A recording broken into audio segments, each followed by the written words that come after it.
Alright, so we're looking at Sonic the Hedgehog 4 Episode 1 on the iPhone.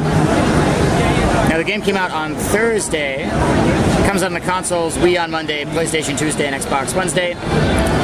So the way we use it, you can use the accelerometer. I choose to use the directional pad and the virtual button on the right there because I find it easier. But it's pretty much just as simple as you would imagine. You run with the directional pad and you jump with the button just like you would in the old Sonic games. So here's what it looks like. For an iPhone game, actually, it looks pretty fantastic.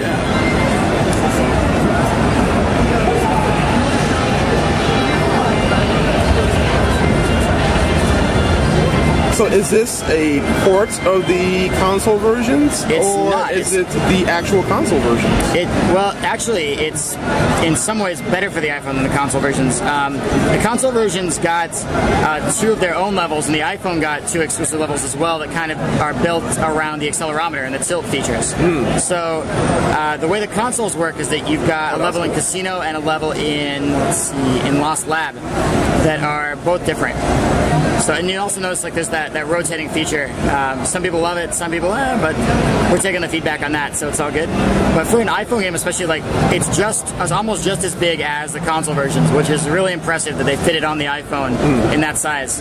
The reviews so far have been fantastic. We've been seeing them on the iPhone App Store, and they've just been like nothing but good stuff. I think we're averaging like 4 stars right now, which is pretty awesome for a game that just came out. So yeah, and there it is. It plays just like you would expect it to play. That's the nicest part. So whether you like to tilt it and play it that way, or whether you like the D-pad and the virtual A button like I prefer, there's a lot to it. You got all the zones here, right here. I have not unlocked the final zones. Also got special stages, and the special stages you play by tilting it. So these are kind of cool. On the PS3 you can do this with your 6-axis, and on the Wii you can use motion controls too. iPhone really lends itself to this, so it's kind of neat. But as I tilt the phone around, yeah, I can get Sonic through the stage. And fans of like Sonic 1 will recognize, yeah. Absolutely. So it's kind of cool now that instead of just having to try and control Sonic and work with the rotation, you can actually just control it, all of it by yourself. So really neat. And as we collect rings, it's going to unlock different parts of that. So we want one more ring there. Just like that. Alright. So that's kind of what the game looks like. Pretty fantastic, and the iPhone version was built, specifically for the iPhone. It's got the 2 special levels for the iPhone. The consoles, on their own merit, have their own levels too. So it's kind of like finding what works best for each platform and going for it. That's the idea we went with. How long has this game been in the making now? Sonic 4, with the extended development, has been quite a while. It's been almost a year and a half, I think, that this game has been in development.